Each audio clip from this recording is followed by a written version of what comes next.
Túrin e os proscritos, parte 1.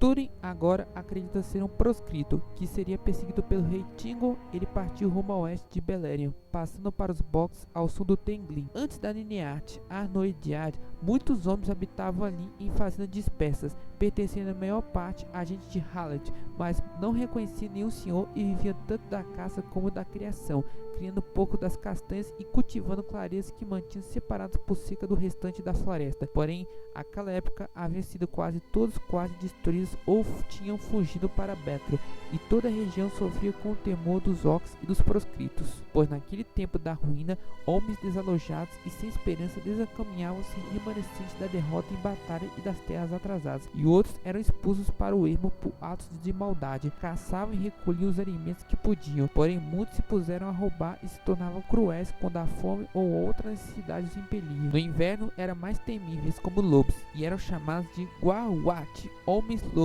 pois aqueles que ainda se defendiam seus lares, uns 60 desses homens haviam se juntado em bando que vagava na floresta, além dos confins ocidentais de Dorian. Eram odiados quase tanto quanto os orcs, pois entre eles haviam exilados de coração duro que sentiam rancor contra a própria gente. Os mais duros de coração eram 3 homens: Androg, Angug e Foeg. Androg foi expulso de Dorlome pelo assassinato de uma mulher.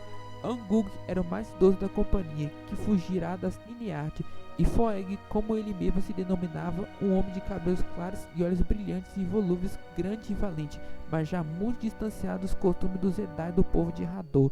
No entanto, ele ainda sabia ser sábio e generoso de vez em quando, e era o capitão da companhia. Já estava reduzido a uns 50 homens em virtude de mortes, amígua ou em brigas, e tinham se tornado precavidos, postando em volta batedores e vigias, estivesse em movimento ou em repouso. Assim, logo perceberam Túrin, quando este penetrou em seu retiro, seguiram em sua trilha e se postaram em torno dele de modo que repentinamente, quando saiu para uma clareira ao lado de um riacho, Túrin viu-se dentro de um círculo de homens com arcos retensados e espadas desembainhadas. Túrin parou, mas não teve medo. Então Túrin perguntou: "Quem sois?" Então os homens responderam de volta: "Pensei que os orcs atacaiavam os homens, mas vejo que estava enganado." "Poderás arrepender-te do engano, pois este é nosso retiro. Meus homens não permitem que outros caminhem por aqui. Como punição tiraremos a sua vida, a não ser que consiga pagar pelo resgate", ameaçou Foeg. Então Túrin riu com severidade. "Não obterás resgate de mim, exilado e proscrito. Pode revistar-me quando eu estiver morto, mas pagarás caro para provar que minhas palavras são verdadeiras. Muitos de vós provavelmente morrereis antes." Então Túrin subitamente agachou-se, pois avistará algumas pedras do córrego diante dos seus pés. Naquele momento, um proscrito irá vencido por suas palavras carregadas de altivez, disparou uma flecha em direção ao rosto de Túrin, mas ela passou por cima dele, e Túrin saltou de volta com uma corda de arco, lançando uma pedra no arqueiro com muita força e pontaria certeira. O homem caiu ao chão com o crânio partido. Então Túrin falou: "Eu poderia servir os melhores vivos no lugar desse homem desafortunado", falou Túrin, e virou-se para Foeg, que completou: "Se é os homens aqui, não deverás permitir que teus homens atirassem sem comando." Foeg disse para Túrin: "Não permito", mas ele foi reprimido com rapidez suficiente. "Pode tomar o lugar dele se obedeceres melhor às minhas palavras." Túrin disse: "Obedecerei enquanto fores o capitão, e tudo que diz respeito a um capitão, mas a escolha de novo homem na companhia não é só dele. Todas as vozes deveriam ser ouvidas. Existe alguém aqui para quem não sou bem ouvido?" 2 dos proscritos falaram em voz alta contra ele, e um deles era amigo morto. Urad era seu nome. "Estranho modo de obter acesso a uma companhia matando um dos nossos melhores homens", falou um dos homens. Túrin respondeu: "Não sei se é desafiado, mas vamos lá. Posso enfrentar-vos 2 juntos com armas ou com forças apenas. Então haverei de ver se sou capaz de substituir um dos vossos melhores homens. Mas se houver arcos e flechas à disputa, também precisarei de um." Andou na direção deles, mas Urad recuou e não quis lutar. O outro lançou o arco no chão e adiantou-se, não quis lutar. O outro lançou o arco ao chão e adiantou-se para enfrentar Túrin.